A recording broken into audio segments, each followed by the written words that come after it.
Hi, this is Jack from DeRazzled, along with Joe. Good evening, everybody. We're going to do something a little different this week. We are going to show you an episode that your ear holes were never meant to hear. So this is the very first thing we actually recorded for this show, and it's a lot of fun. It's something we really had a great time recording. It was the first thing we ever streamed. People were receptive to it and very participatory and had a good time with it. But before we jump into it, we wanted to give you a quick content warning. You're going to hear some very frank conversations about sex acts, sexuality, very sex-positive conversation. If this is something that makes you uncomfortable, come back next week, and we'll have a much different episode for you. Yeah, so to be frank, Jack and I are both having a hell of a time in terms of real life right now, so that's why we're releasing this, and why the episode to follow it is going to be a bit different from the normal format as well. But we promise we have an awesome episode in our normal format where we're going to be tackling cats coming up. That's not a joke. The movie Cats. Yes. We won't be fighting cats. We will not be fighting cats, no. We're outnumbered by cats here. But yeah, so yeah, just keep the content warning in mind and enjoy the show. I've got I have like a wire I have from having, why am I forgetting that word? The metal teeth. The metal teeth. The braces. Yeah. There we go. And there's a little wire down here. It doesn't really work anymore. It's all like broken up. But every once in a while, I'll either get like some like beef jerky or like cat hair stuck in it, and I'm just like, oh god, trying to push it out with my tongue. Has that been your experience just like throughout the entire pandemic? Like just getting random hairs just caught in your mouth and you don't know where the fuck they came from? Mm-hmm. Because like that, every time I'm at work, like about to intro a group for a game, I am just constantly discovering new and fascinating hairs that have entered my mouth from whatever angle. I'm sitting there trying to like covertly work them toward the front of my mouth while my mouth is covered with the mask, and they're asking me questions about the game. Did I tell you about the interview I went to? No. Okay, so I went to an interview, and I was waiting at the bus stop, and me, being an anxious person, I saw a dandelion with like the poofy form. Okay, yeah. And I'm like, free wish. So I like pick it up, and it's very windy.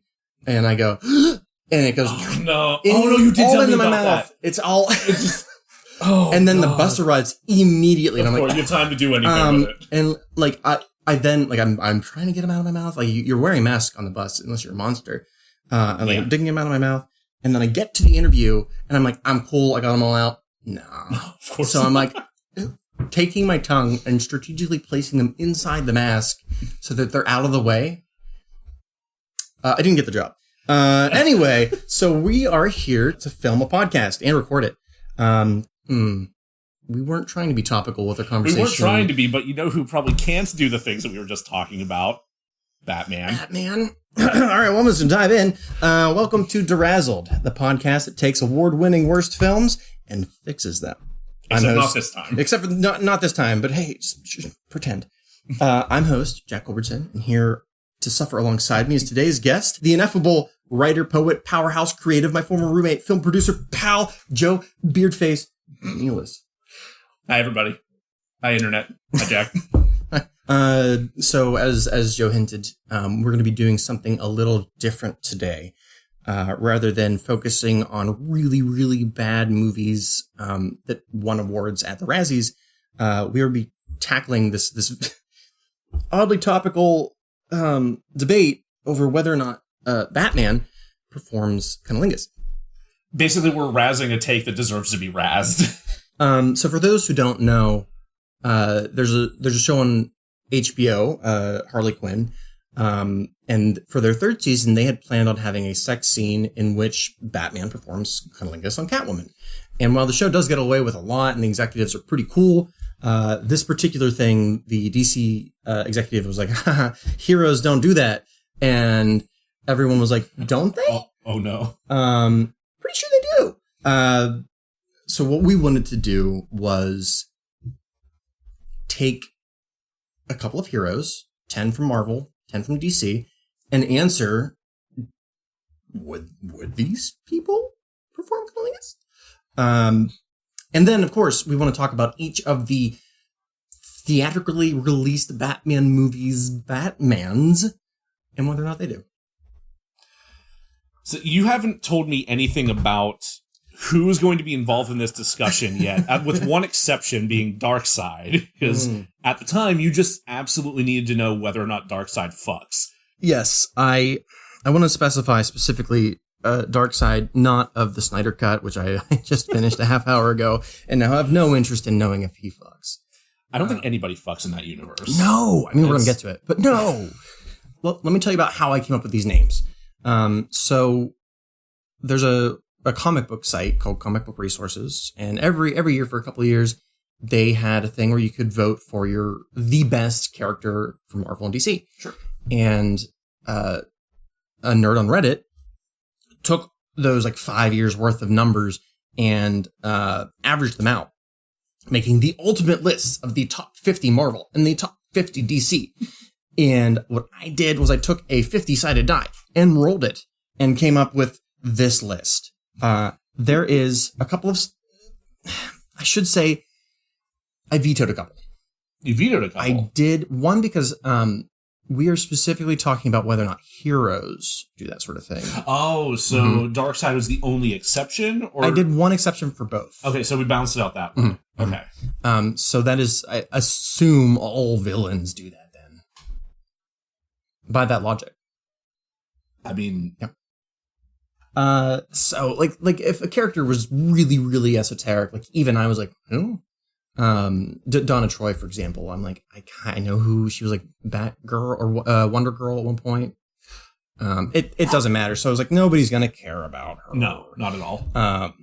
And wouldn't you know, Harley Quinn, it kept like rolling on Harley Quinn like over and over and over again. I'm like, I know, but she's technically a villain.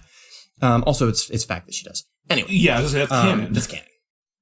So hey, let's jump right in. We're gonna do DC, and our first person is Constantine.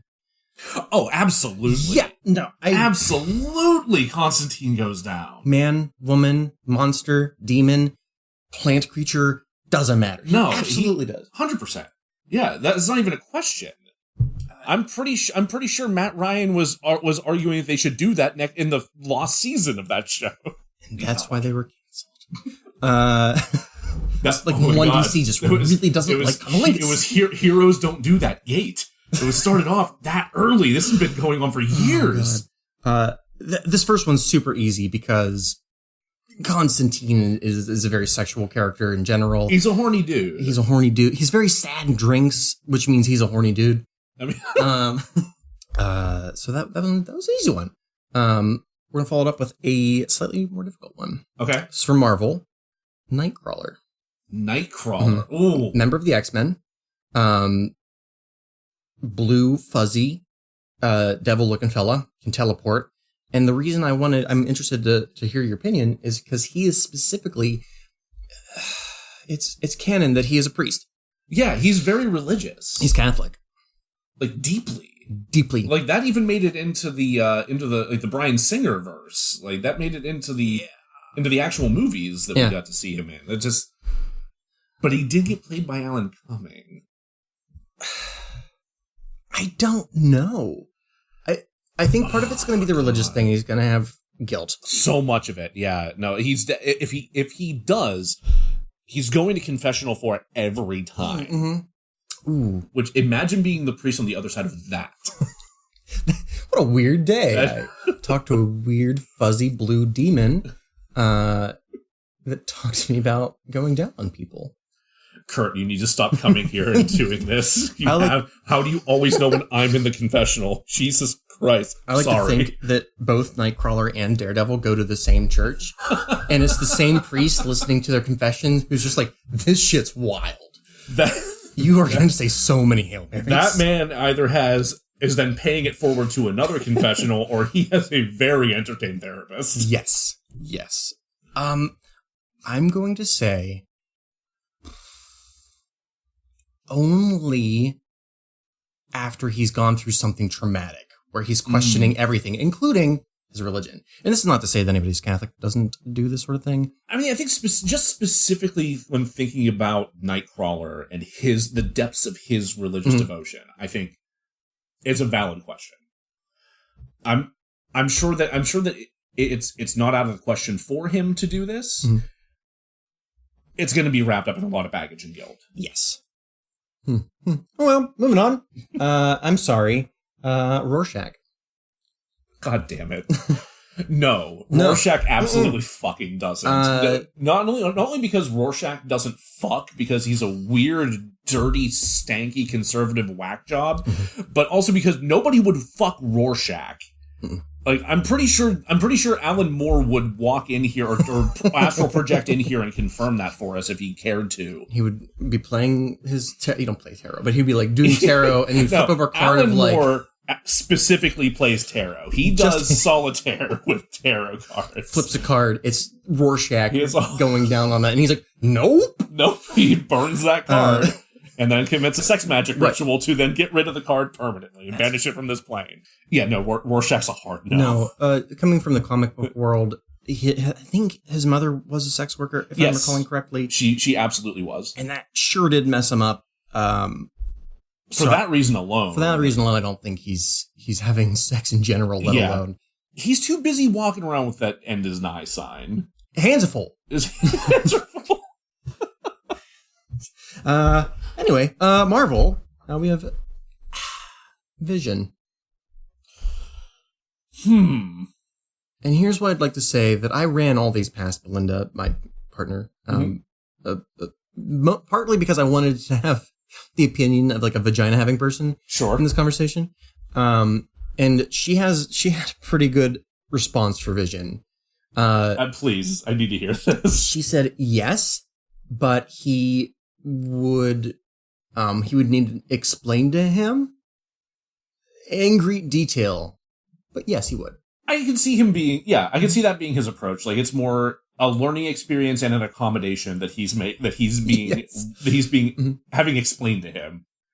Yeah, I'd buy that. Yeah. All right.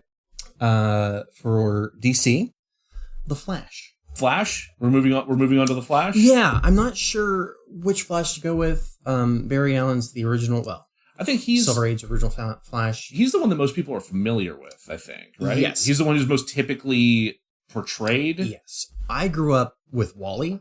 Okay. Who absolutely. But Barry, I'm not sure. Is Barry the one that we see portrayed in the films now? Like, is he the Snyderverse? Yes and no. Okay. His personality is more Wally, but he's named Barry. In the cartoon, they just never tell you who it is. There's like, he's the Flash, don't ask.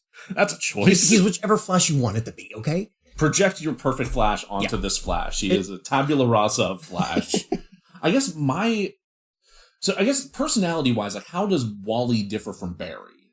Barry's more of your traditional, technically it's from the Silver Age, but more like Golden Age style superhero, where it's like not a whole lot of personality. It's just like, I'm a hero, and I run fast, and don't you worry, I'm gonna stop that criminal. Where Barry's more of a smartass. Wally has more fun with it. Barry will do it, but he lacks any kind of technique. It's a very straightforward kind of approach and mixed results. But he does it fast. He does it fast. I don't know, that might be enough for some people. From the discussions I've had, it is. Okay, well. I will get to that. I'm very excited for this next one. Hit me. Kitty Pryde. Ooh! Specifically because I was listening to this podcast not too long ago that I feel dumb for not realizing it earlier, but when Kitty Pryde was originally introduced into the X-Men comics in the 80s, she was queer-coded. I think I had heard that before, but again, that is like the specifics of the comic continuity and like the background there. Like, you would know a lot more than I would. But her best friend Rachel and her used to have sleepovers. Were they also roommates? I think they might have been roommates. They might have been roommates. Okay. And like Kitty's costume is pretty. It's awful, honestly, but like whatever. Rachel's costume, Rachel Summers. It's like a skin-tight red leotard with spikes, and she's got like a rat tail and a buzz cut. Huh. Anyway, really leaned into some choices there, huh? She's from the future. So that's why. That's no, why. Rat tails are all the rage in in 2099. It was the apocalypse, and we had other things on our mind. Everyone said fuck it. So what I'm saying is, yeah. Yeah, I think yeah. Good on her. Hell yeah. This one I only kept on here because he came up like 3 times when I was rolling. Wow. Nightwing. Nightwing. Does Dick Grayson go down? I want to point out that it is canon that he has the best ass in DC Comics. That's not even my opinion. It is my opinion, but it's not like it is noted throughout every Nightwing comics. Like, he's got a great ass. Interesting. That's a running joke they have. Okay. God, but does he? Because we're getting into Bat Family territory here. Yeah. So we already know Batman can't, Right. or apparently won't. I don't know, but I think because when Dick Grayson was Robin, absolutely not. no. Like, even if he was an appropriate age for us to discuss it, still no. But when he became Nightwing and tried to shed the shadow of Batman, perhaps he did as an act of rebellion, striking out on his own as a man. I must do this so that I am not like my father, Batman. My checklist. Get rid of the cape. I nix the cape, changing the color scheme, going down on a woman. I don't know why Dick Grayson. It was just 3 on that list. That's a weird list, Dick. He crushed it. Aside from that, though, he is generally more sexual character, not to the level that Constantine is, where he's just like, "Oi, go to the back of the pub." Next, we have Winter Soldier. Ooh.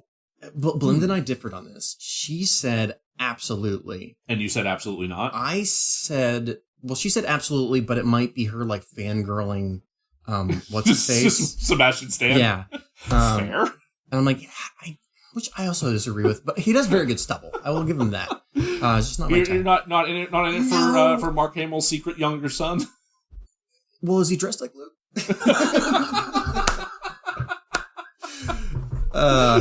Don't answer that. I said so. Like, he was Frozen-ish, kind of. Sure, in the 50s, right? And I like to. I don't think cunnilingus was invented until 1969. Nice. So he doesn't know what that is. I'm sure the Falcon like explained it to him, but he's just not getting it. I could definitely see there being a frank discussion about that between Falcon and Winter Soldier. And just growing frustration on Sam's side. Just he has pictures and charts. He has Barbie dolls. I really want Anthony Mackie and Sebastian Stan to go and just like film this on their own. Do you remember when the Marvel movies used to have like one shots? Oh yeah. I want a one shot of that conversation. I think he'd have to really be like talked into it, and he wouldn't enjoy it. I will concede that the movie Winter Soldier, what you said. Okay. The comic book version, I feel like, nah. Just not at all? Nah. Like, he definitely fucks. But it's like... missionary. The huge. Then... This is the one that Belinda and I had a lot of... we had a very different idea of the answer. For Swamp Thing. Oh, shit. Yeah. So Swamp Thing was a character... I'm so glad he's included. who originally was a man who, in an explosion in his like swamp lab, was saved simply by merging with the swamp itself, yeah. Until, hearing this name again, Alan Moore was like, but what if he was just a plant who thought he was a man? And you know what? It's pretty cool. It was actually a good storyline. It was a really cool storyline. I really liked that arc. But, and because it's Alan Moore, he also answers the question of, does Swamp Thing fuck? Kinda. Yeah, I'm pretty sure that's where it landed, was kinda. So, in his run, I forget her last name, but Abigail is his girlfriend. And they have sex by him like growing a tuba.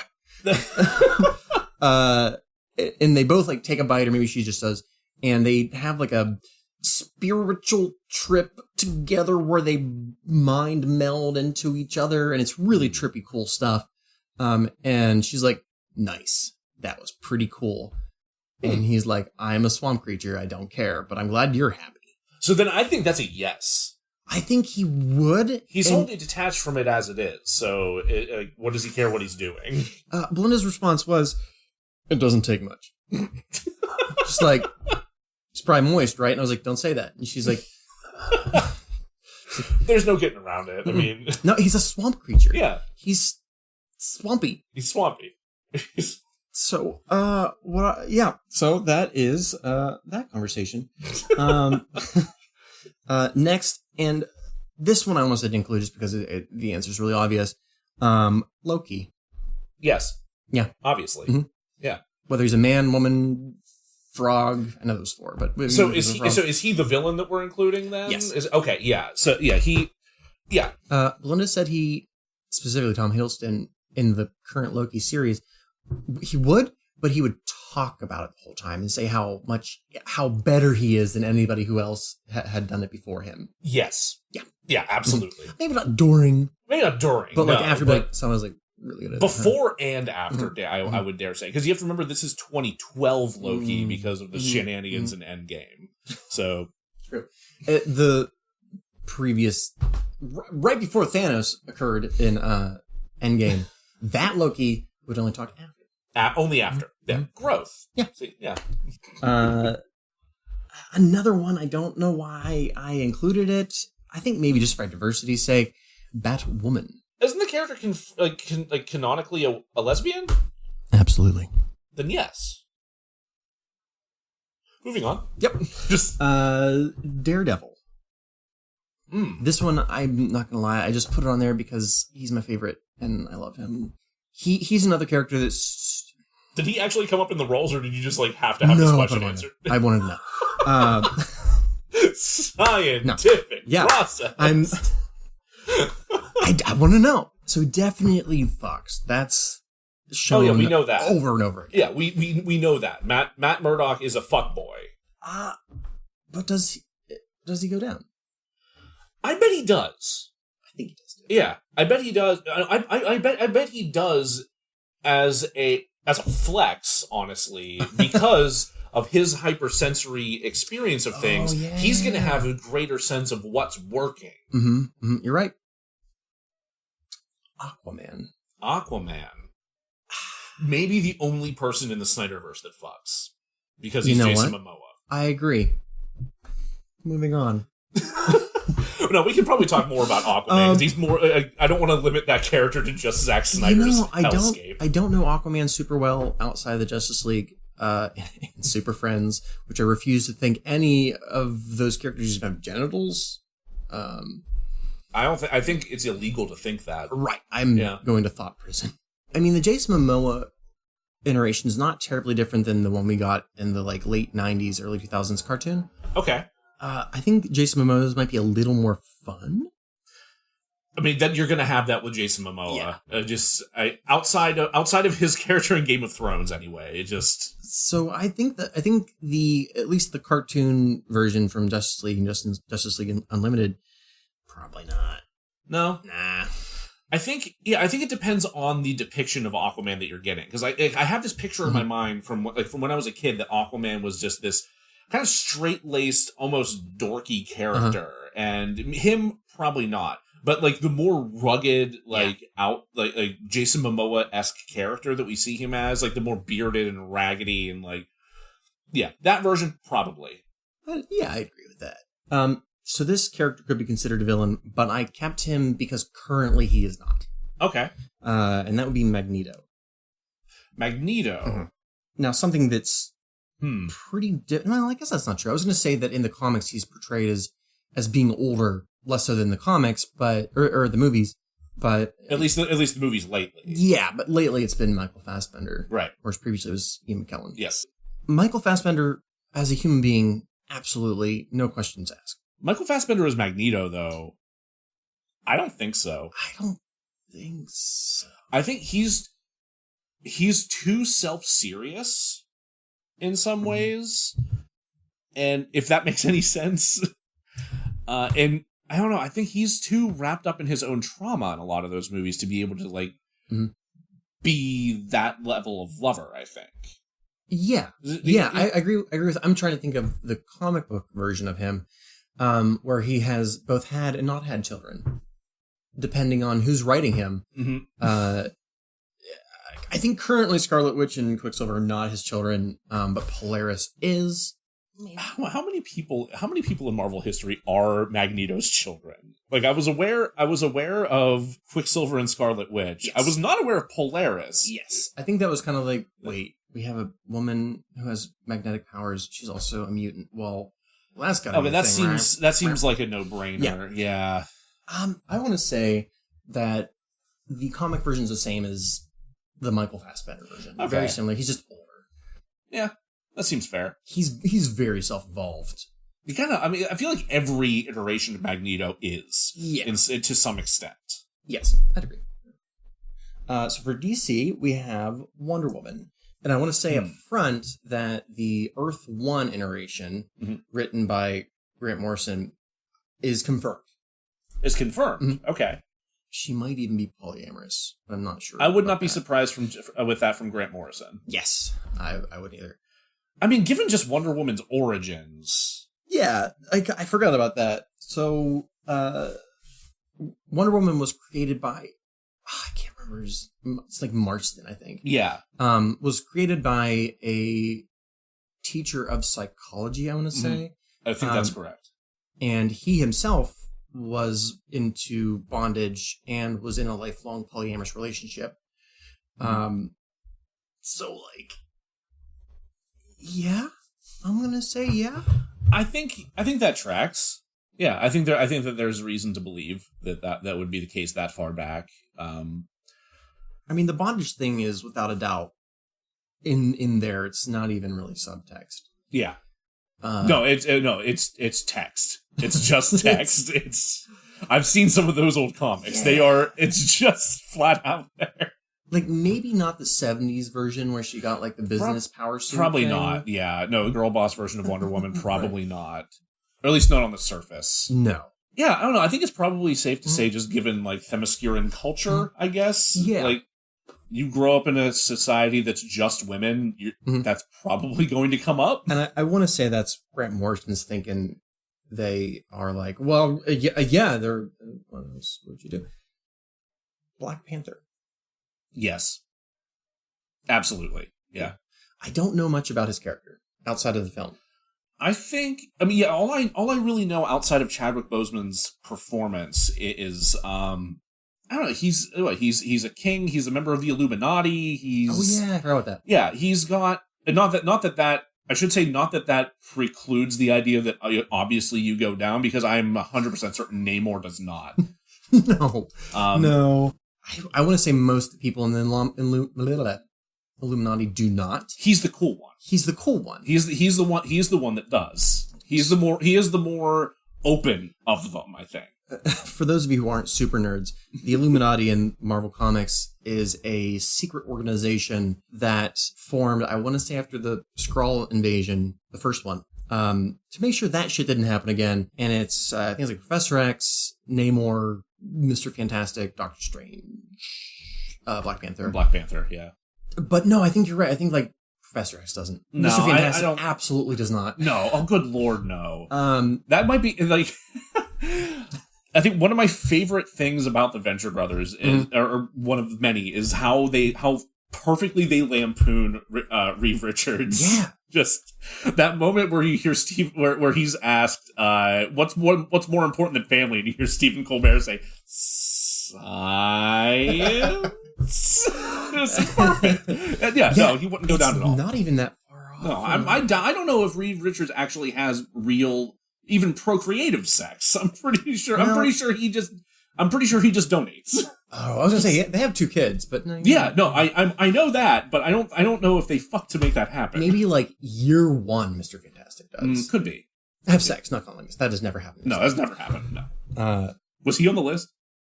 No. No, okay. No, but Invisible Woman is. We'll get to it. Darkseid. So Darkseid is the leader of the New Gods, the bad ones, on Apocalypse. He's like a big rock face looking fella with super cool gloves. He was created by Jack Kirby. Primarily I fights. didn't know he was a Kirby creation. Okay. I think that wave of New Gods were all his. Neat. I don't know why this is a thing I have in my head, but Darkseid's first appearance was actually in Superman's pal, Jimmy Olsen, number blah, blah, blah. Jesus Christ. Right. The number of times that Superman's pal Jimmy Olsen has come up recently is so there's a guy that Becca and I've been following, his name's Scott Nicewander, goes a YouTube channel called Nerd Sync. Okay. And he just did an entire video about how about the Superman's pal Jimmy Olsen, like the old run of them, and how like how bonkers those covers are on those. So yeah, there's been a lot of discussion around him lately. Grant Morrison kind of spoofed that in their run of All-Star Superman. Excellent. So Darkseid, huh? So we know he has had relations because he has a son. He has a son, really? Mm-hmm. I think Calabac, I want to say.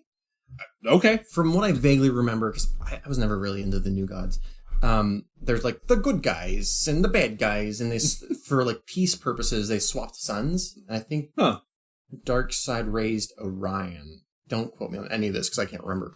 And That's they fine. raised Calabac. Google's free. Somebody will look it up. It's fine. Right. And then both sons were like, nah.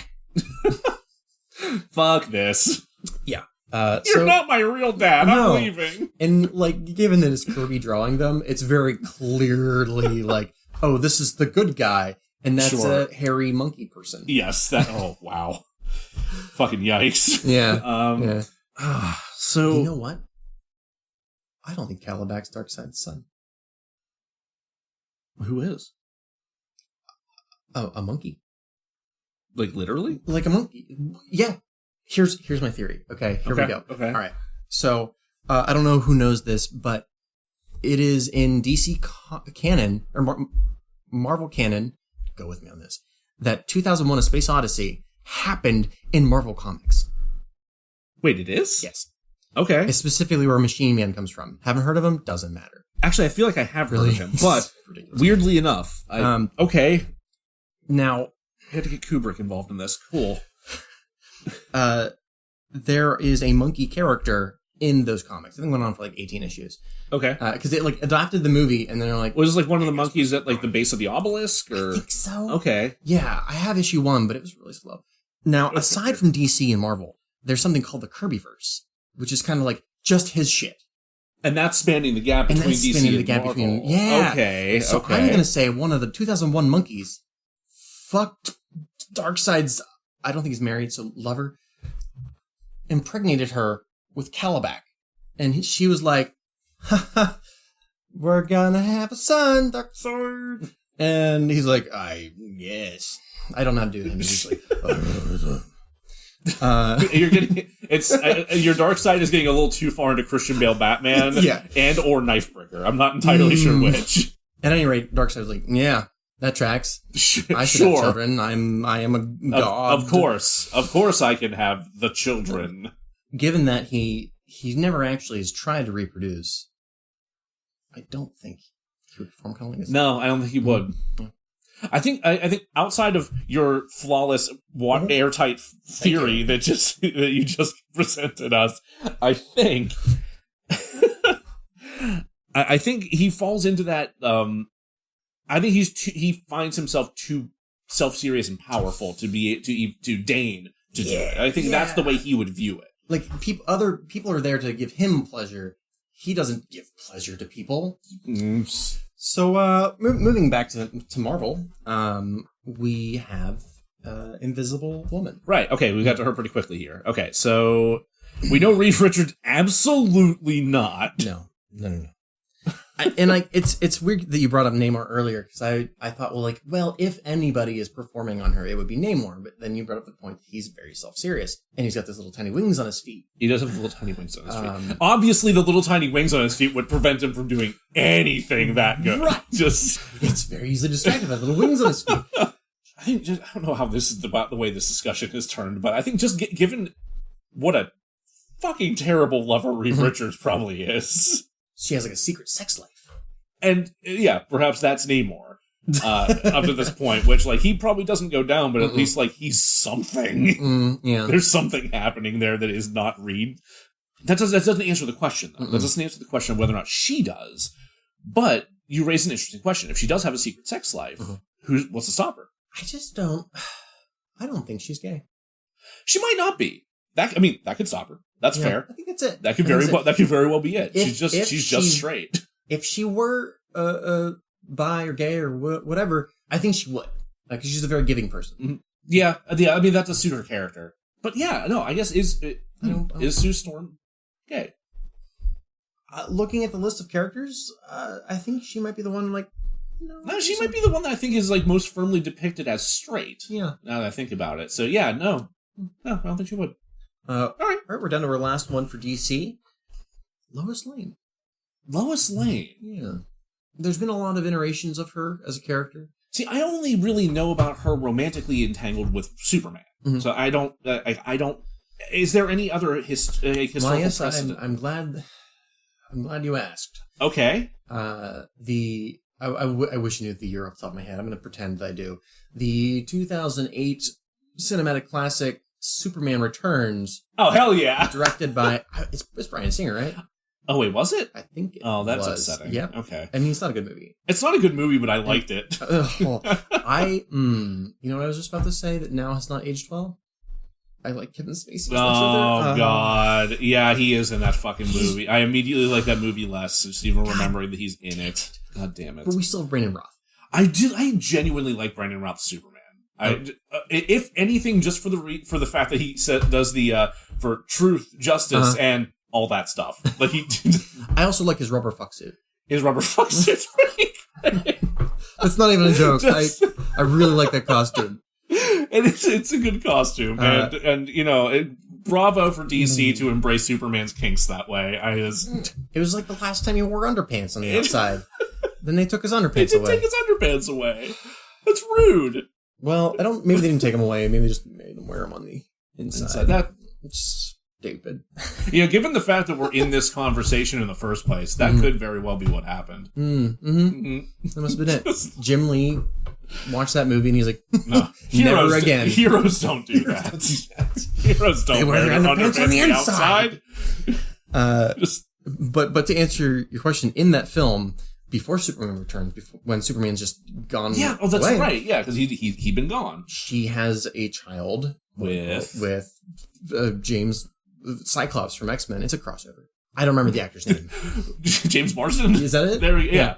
I always get his name mixed up with the actor who plays Spike. Oh, yeah, because James Marsters.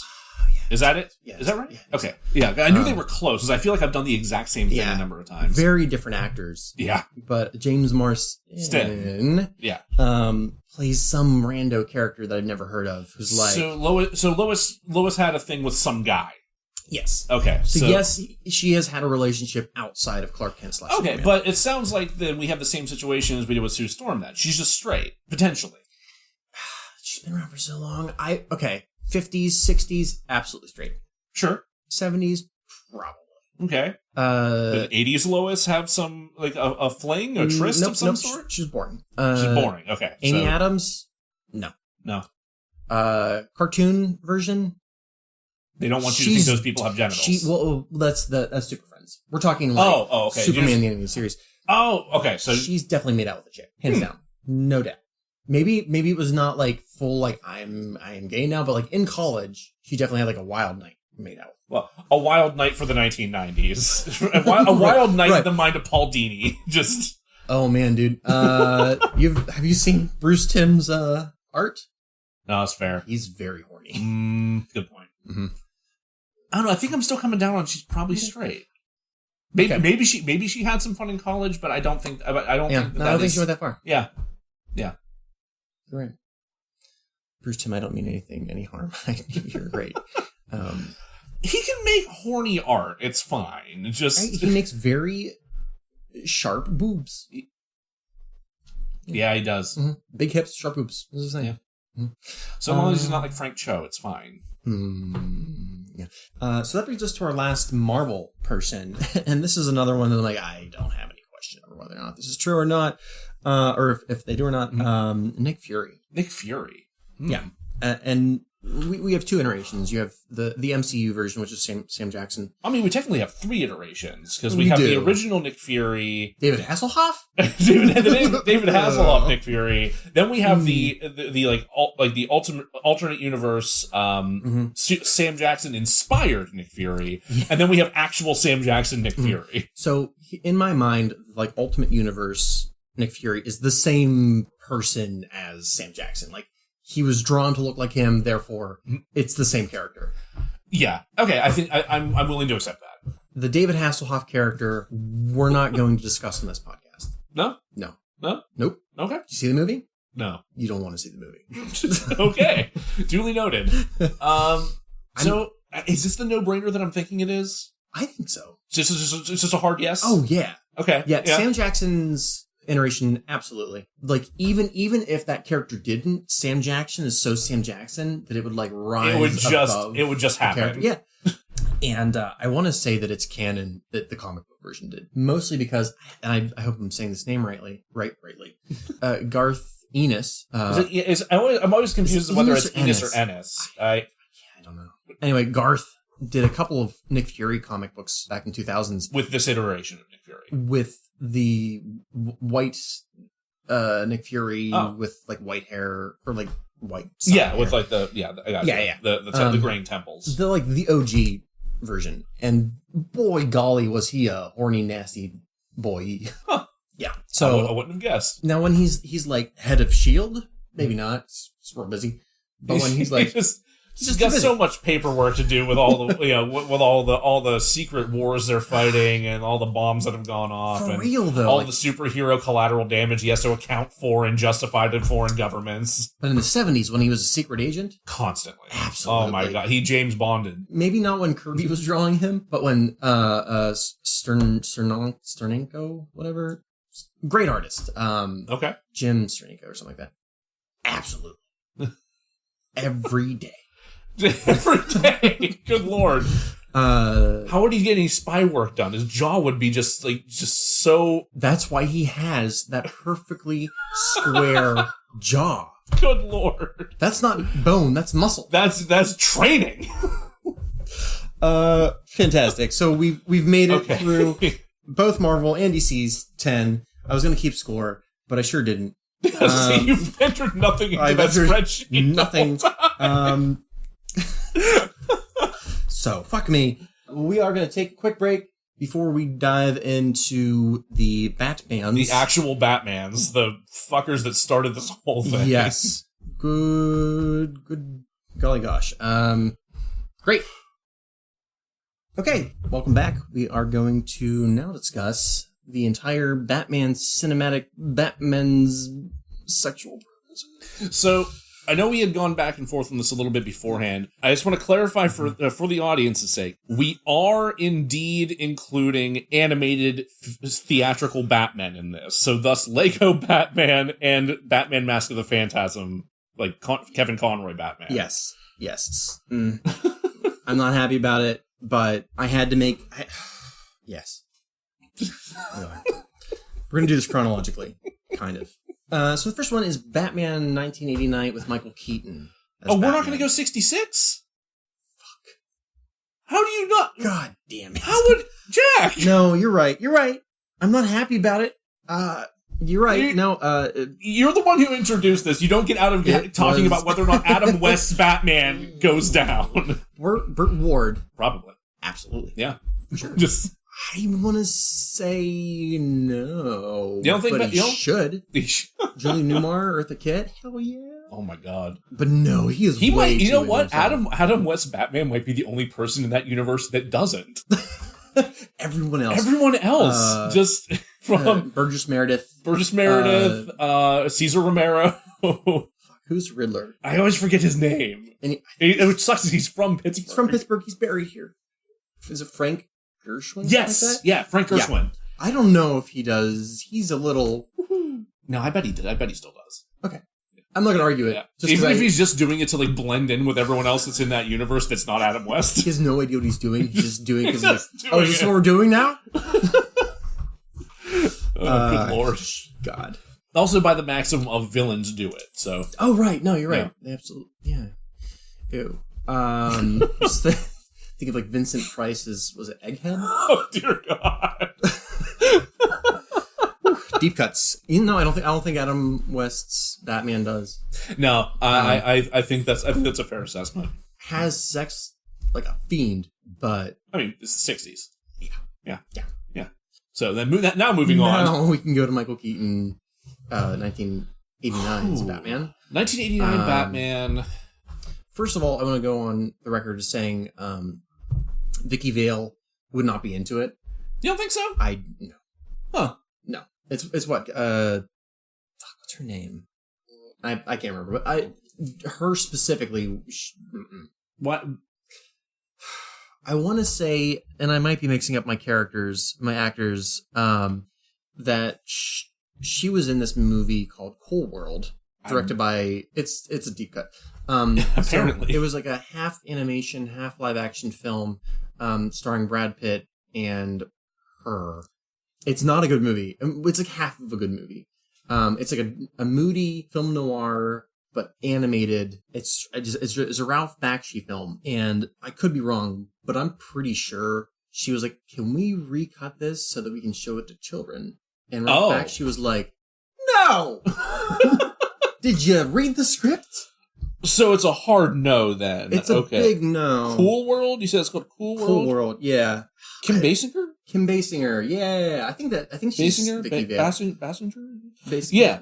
That said, I also don't think that Michael Keaton would. Yep, there it is. Yeah, it was absolutely Kim Basinger. Wow. Wait, you don't think Michael Keaton's Batman would? Not the 89. Batman Returns? I mean, that movie does go to some places that the first one never would have. I think the only one that performs cunnilingus in that universe is Jack Nicholson's Joker, for sure. Absolutely does. Oh my God, yeah. His boss, whose name I cannot remember, played by Jack Palance, I want to say. Oh! Also does, and it's gross. I could see that. It wouldn't be pleasant for anyone involved. No, and I think they're like sharing the same person. Jack Palance's girlfriend is... Anyway. It's a villain's world. If we learned anything from the Venture Brothers, they all swim. Yeah, yeah. And that's it. Like, maybe... Nope. I was going to say Commissioner Gordon, but, like, I don't need that. I don't think he would. No, but you know what? Back in the day, not currently, but back in the day, I want to say that... I think his name is Michael Gow, who played Alfred. Yeah. Oh, yeah. Yeah. Mm-hmm. Okay. I think so. Yeah. I mean, he's a sexless creature at that point in his... At that point in his career, sure. Yeah. But, like, in, like, the younger, like, more wild, like, mercenary Alfred days. He like, has like quips. Yeah. Yeah. Oh, I can see that. I can see that. So Batman Returns, I think 1992. Batman Returns. Tim Burton was allowed to get a little darker. That Michael Keaton Batman. Yeah. First of all, Michelle Pfeiffer's Catwoman. Excellent. Yeah. That's the radio. Oh wait, hold on. Is that the irony of this? Is that Batman only does with Catwoman? I think so. Holy shit! Because as we go down the list, like, the love interests get crappier and crappier. All right, let's continue. Okay. We'll put a pin in that for now. But like, Batman Returns, Batman. Yeah. Okay. I mean, that Batman kills. So, like, he does kill a guy. Yeah. For a joke. It's a gag kill. I love that movie so much. It's great. So next is Val Kilmer, isn't it? Yeah. Yeah. Okay. I'm stuck on this one. So the love interest in that one is Nicole Kidman, I think Dr. Chase Meridian, which is not a real character. It is not I knew that one was like a homebrew for the film. Yes. I want to say she would be like, oh yeah. Because there's a scene where she like comes out in her like lingerie. Yeah. Which is a thing that I absolutely did not understand as a kid. I'm like, why Batman go away? They just wanted to talk. It's one of the top. Some theaters was absolutely no idea what's going on. I mean, at that point, yeah, same. But and again, villains. Why am I dropping the names now? Well, that was Two-Face. That was Tommy Lee Jones as Two-Face and Jim Carrey as the Joker, and they famously fucking hated each other, or at the very least, Tommy Lee Jones hated him. I think that's probably closer to the truth. There's that story of this is completely irrelevant to anything we've been discussing, but there's that story of Jim Carrey like approaching him in a restaurant while they were like starting filming, and Tommy Lee Jones just decided to eviscerate this man in this in public, just quietly tell him how loathsome and clownish he thinks he is.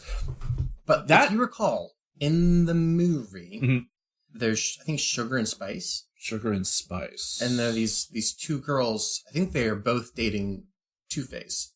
One's played by Drew Barrymore and like this is ringing bells, yeah. And the other one looks like cokehead Betty Page. I don't think she was a famous actress. But I'm curious now. So yes, absolutely. But does Val Kilmer's Batman?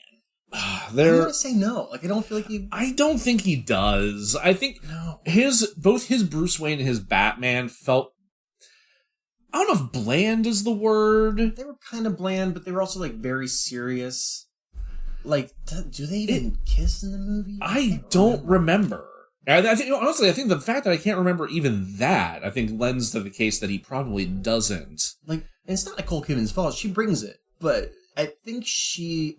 Oh God, I don't know if you remember this. I forgot Nicole Kidman was Dr. Chase Meridian. Yeah. So Batman is trying to do you like me or do you like the crazy Batman I am? And he goes back to her apartment or house or whatever, and he's like, I'm here. I can only do. You can only do Bale. Go on. I can only do Bale. I'm here. I'm do things. The 5-year-old Jack doesn't understand, and she's like, but I'm about in love with another man. And he's like, shit. And turns around, goes to leave. And I hate this. This is the moment that I was like, I hate you, Joel Schumacher. I don't hate you, but I hated you for this moment. Where Val Kilmer smiles, and it's like a weird, Grinchy smile. And you know that, no actor would naturally smile in that moment. That was a director, we need you to smile because you're happy that she's in love with Bruce Wayne, which is also you. And Val Kilmer doesn't know how to smile. He's never been taught. So it looks, he doesn't use his eyes at all. I mean, you really can't in that costume. No. But he's just like a Grinch, or I farted in an elevator type thing. I just crop dusted somebody quietly in the supermarket. Right. You scamp. Based on that smile alone, no. Absolutely not. Asked and answered. Yeah, I think that's fair. And okay, so next we have Batman and Robin. Clooney, which we've talked about. This was, I think, when we first were discussing the idea of there being theatrical Batman included in this. Clooney's the no-brainer, right? Because the character, no. If you were reading the script and Clooney hadn't signed on yet, and it let's say it was still fill in the blank. Okay, so you pre-casting of this Batman just as written on the page. Right. No, because he's dad. Yeah, he's the dad. And that's it. There's nothing. He's in that movie. Batman doesn't.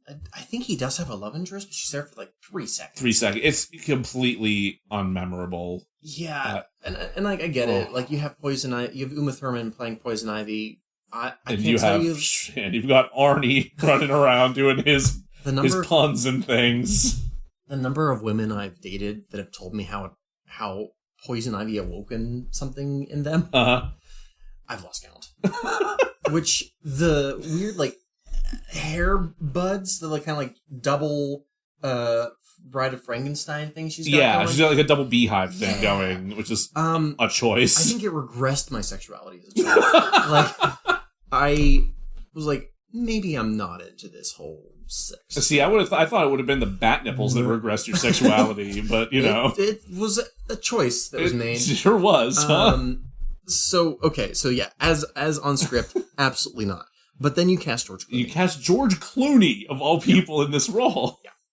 It's easily the worst Batman I think I've ever seen. He knows it. Oh, he has to. He's apologized. Oh, has he? Yeah, he's apologized. I was not aware of that. because there's a huge gap between Batman and Robin and then Batman Begins, and he's like, I'm sorry for ruining the franchise, or for killing the franchise. You know what? I'm not surprised that he of all people would he of all people would apologize for it. I could see him having a good sense of humor about that thing. That said, George Clooney, he brings it to the role. Absolutely, much like Sam Jackson, he just kind of like oil to water. He like floats to the surface. The Clooney arrives. The Clooney awakens. The Clooney begins. Oh no, that is like deep fakes. Oh my god, yeah. Where I think the most recent one I've seen is like Jack Nicholson, but it's like Jim Carrey's face on top of Jack Nicholson in The Shining. Oh, I think so. It might be somebody else. The one that I've seen a couple of times is always fucking unnerving. Is Bill Hader doing a Tom Cruise impression and then putting Tom Cruise's face on him. Oh, I hate that. It's god, yeah. But you know, what'd be really good and enjoyable is George Clooney over every Batman. Including Lego Batman. Oh god. We're just Will Arnett's voice coming out of George Clooney's face is unsettling. Lego face. George Clooney's Lego face. Yeah. This is the stupidest thing I think we've ever talked about. It's been a minute. No, that's can't be true. I can't remember in the Batman Lego movie. Does he ever take off the mask? Do we ever see like? Bruce Wayne? We do get some Lego Bruce Wayne. Okay. I couldn't remember. That's not what we're up to. We're not up to him yet, though. I was going to say, we skipped over... We have 3 Kristen Bales. We have Batman Begins Kristen Bale. Well, we have Kevin Conroy. I guess, yeah. We have Mask of the Phantasm. If we're attempting continuity, then yes. Or chronological some semblance thereof. If you were to ask me, does Batman fuck? Batman the Animated Series, Seasons 1 and 2? No. If you were to ask me for Season 3... I would say no, and I'd be wrong, because it's canon, uncomfortably canon. For the dream episode in which the police come for Batman, and Dick is no longer pals with Batman because Batman and Barbara hooked up. Dina, you pervert. So we know that Batman fucks. That said, prior to Season 3, we got Batman Mask of the Phantasm. Oh, that was prior to Season 3. Okay, yeah. I didn't realize that's where that fell in that continuity. Yeah. Ooh. Because they hadn't switched the animation style yet. Right. That's tough, then. That's just bridging the gap in between those two eras of the show. And it's darker. It's certainly a darker film than the series is. And you get this kind of like backstory with Batman and kind of the quote-unquote one that got away. Okay. With, I think her name's Andrea. Where he's like, well... I now can either become Batman or I can settle down with Andrea and be a very rich married person. And I think her father's killed or something. And now that I'm describing it, that's basically what happened with Elektra. Anyway. It really is, actually. Deanie, you have some explaining to do. So, what I'm hearing then is no, he wouldn't, but he's maybe considering it. Well, here's where I'm not sure. Okay. And this isn't spoilers for a film from 1997. Andrea comes back to Gotham as the Phantasm. Oh, right. Yeah. So she's the Phantasm. She is the back Phantasm. for revenge. I forgot about that. And Bruce was like, oh, nice. XX. I don't think that actually happens. But, like, I think they make out or something. I think in that movie alone, yes.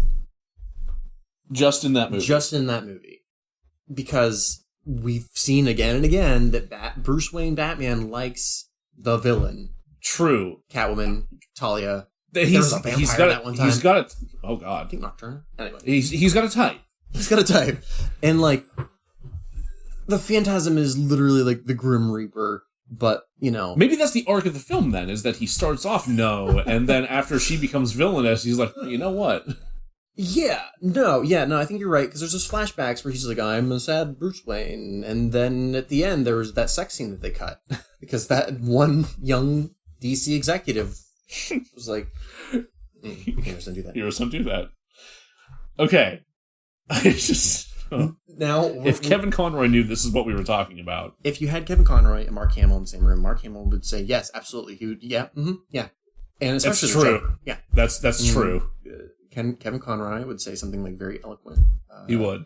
And kind of like half answer the question I could see that. to like appease both sides. Yeah.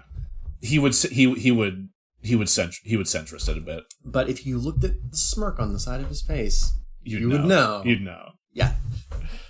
So now we are into the Bales. We're into the we've reached the Nolan verse. Yeah. And here's what I think. Batman Begins. No, I think he's too mired in his own trauma at that point that he's literally the only person he can conceptualize doing anything with is Rachel, and that's just not in the cards. Just 100% no. Like, yeah, and that's not even saying anything about that particular Bruce Wayne. Like, he's just like he's really, really fucked up. Yeah, deeply. That brings us to the Dark Knight, which, like, within the context of the story, that wouldn't have been an option.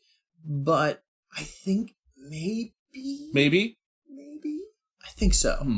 I think so. I think, I think I can see the possibility there. Yeah. Just, I mean, given like he has no eyes for anyone other than Rachel, right? And that's where we start seeing it as a possibility, or he starts seeing it as a possibility. Yes. So, if given the chance, and I want to say yes, specifically for a specific interview in which Christian Bale said that he, after shooting Batman Begins, that he wanted to see more of Batman's day-to-day life. Like, he wants to see Batman, like, cook. He wants to see Batman poop. He said that. Those are words that Christian Bale said.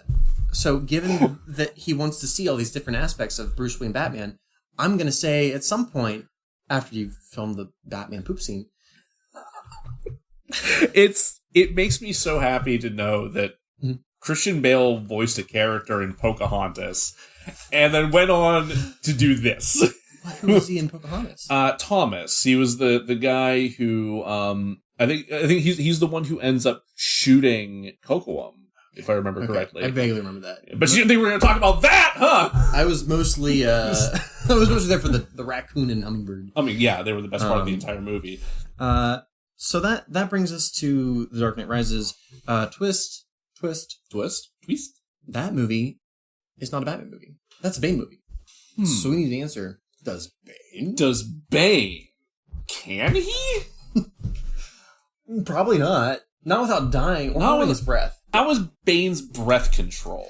Because those little tubes have to stay connected, right? Yeah, that's the problem. I mean, that all just gets in the way. What's underneath? This is the most distressing time I've ever had to ask the question, what that mouth do? We don't really know what, is he like a predator? He's a predator. Oh, fuck. That's it. He's a predator. So he's got 3 mouths. He's got 3 mouths, and all 3. Oh. The one's kind of not into it, but the other 2. I'm sorry, ask. Let's move on. Lego Batman. So you I just brought this upon us. No, I did not bring it upon us. Becca brought us upon us, and she's already put into the chat earlier. Definitely yes. So I'm just saying there's already been an opinion waiting. Physiologically, it's impossible. It's impossible. They're pieces of plastic. You just be knocking pieces of plastic together. They don't even have tongues. I'm not gonna lie. I didn't think about that part of it at all.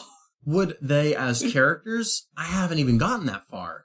Because I have Legos, and I know for a fact, the Lego sex would be very strange. In the Marvel one-off, in which the Falcon is describing for the Winter Soldier how these things work, that's when it happens. Oh, okay, I can see this. There we go. Bring it back. So, Falcon is sitting down with a Lego Batman and a Lego Catwoman.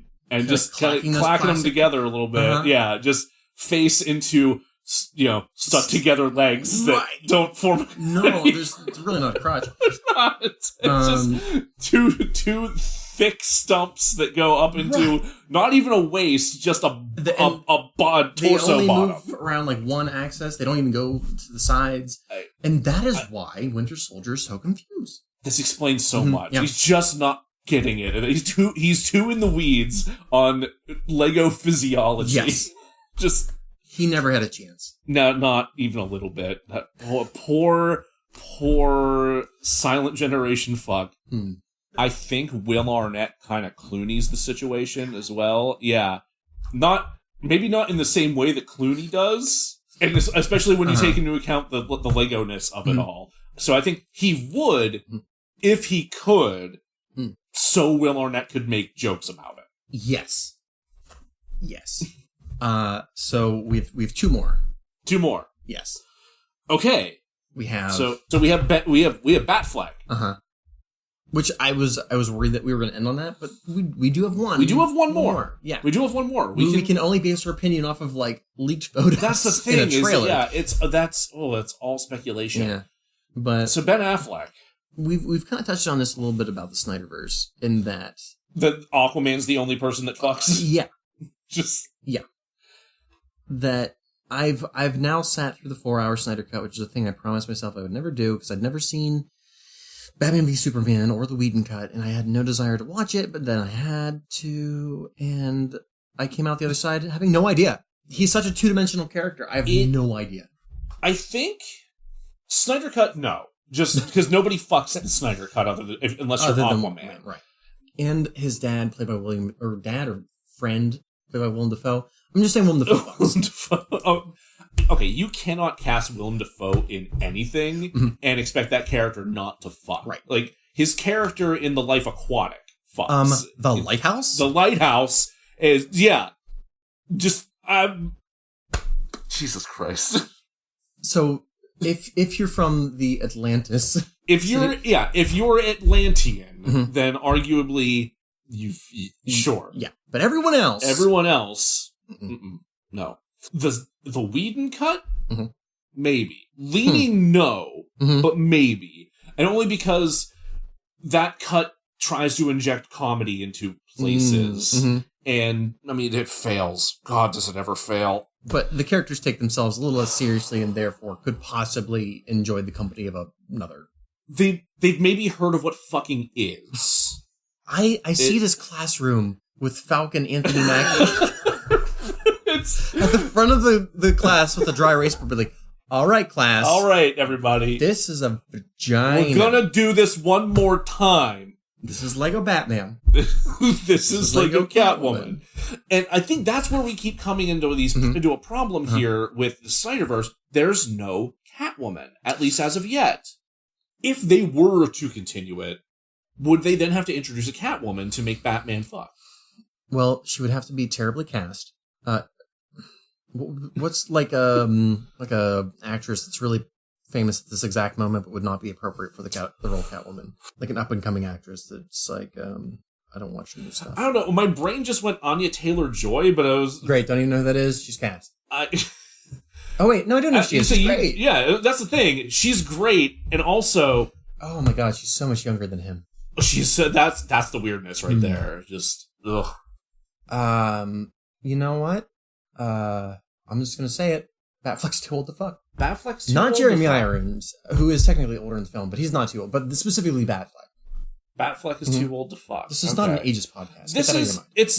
I mean, considering that the source material for that Batman is Dark Knight Returns for the most part. Unfortunately, it is. Yeah, it's borrowing from Frank Miller here, and that Batman is older than sin. Yeah. It's just, and in that universe, Catwoman, they have like an older kind of like we are companions, not sexually companions. Yeah. So that the source material, does not fuck. No. I don't think Batfleck fucks. I'm happy to agree so that we don't have to talk about this ever again. Thank you. Yes. Shutting the lid on that box and throwing it into the ocean. Oh no, but it's going to land at Atlantis. No! Or they'll teach you to fuck. Falcon has to make a trip to Atlantis with his Legos, and we have to move on. I like we have to move on. Briefcase. It's like a steel briefcase with like individually cut Lego slots. Like the foam cut out in just the right slots. He has it organized for the way they come out in the presentation. With like an anatomically created vagina and penis. Somehow, Sam was so thorough at this. How is Bucky not getting it? I think Bucky's getting there. No one else in the But class. no one else is No one getting else in the there. class is understanding. Bucky's not gonna get there for a while, but I have faith. All right, on to our last subject, our last Batman, and this is a lot of speculation because the movie's not out yet. Right. But is Robert Pattinson. Is it called The Batman? It's the Batman, yeah. Okay. There is a Catwoman in this universe. Is she cast? Is she a part of the film? Mm-hmm. I think so. Okay. I can't remember her name at the moment, but yeah, there's a scene. I don't know if they've said that she's specifically Catwoman, but I want to say that they have, but in like a postmodern sort of way. Okay. Much like they did with the Penguin, where he's like the postmodern iteration, where he's kind of Colin Farrell, isn't he? Yeah. That's weird. I mean, Paul Dano's the Riddler. So. Oh, Zoe Kravitz is Selena Yes. Kyle in this one. Okay, yeah. Mm-hmm. Okay. And what's his face is Alfred Smeagol. That's right, yeah. Specifically Fucking Smeagol, Andy, not the actor. Andy Serkis. No, Smeagol. It's still Andy Serkis. It has to be Andy Serkis doing the Smeagol mocap. Otherwise, it's not really Smeagol, is it? Right, no. God, I don't want to see that movie. I know. I just want to hear Andy Serkis delivering like Michael Caine's Alfred's lines in the Gollum voice. I'm going to scoot past that before one of us attempts it. I'm not going to. Nor I. I think I definitely he fucks. Like, this universe that they're creating is way too gritty. I think even grittiness of it aside, I think that there's this is a younger Batman that he's we're younger. seeing. He's still mired in all of his trauma and all of the trappings of the Batman that we have seen for decades and upon decades at this point. Yeah. But I think the fact that this Batman is, I don't know if I want to lean back into the actor side of it. If we want to get like to the meta levels of it on that at that point, because again, we haven't seen this performance. Sure. But I think just knowing Robert Pattinson and like the weirdness that he is down for in terms of his for him to go from like a bit part where he dies in Harry Potter and just the Twilight Saga to become the weird, like the bonkers avant-garde actor that he has become in over the past which decade. I love. It's great. I love what's happened with him and Daniel Radcliffe and Elijah Wood. And it's just all three of them. Mwah. What we've seen of this Batman is he is not just like moodier. I think he's got a greater air of brooding, I think, to him. Well, that we like that's not the like gruff kind of exterior that we've been kind of getting used to with Batman over the past couple of iterations. I think specifically there's a moment in the trailer that makes me lean towards yes. And that is where he beats the ever-living shit out of a dude. And it's not like he's beating him up in order to... It's pretty rough. He's not beating him up to like stop him from being a threat. Okay. It's like he's beating the shit out of him because he wants to beat the shit out of him. Which to me shows poor impulse control. Okay. And he just like goes with his emotions in the moment. Not saying that like you need to have poor impulse control to perform. Right. Yeah. You're not just going about that all willy-nilly going off the handle here. It's just. But I can see him getting into a more emotionally driven bout of sexual congress, as I've always called it. That leads to him doing whatever. Okay. Kind of rolling with whatever's happening in the moment with him and whoever he's with. Yeah. Catwoman. So. Paul Dano's Riddler. Oh, hell yeah. Oh, hell yeah. There we go. I hate it.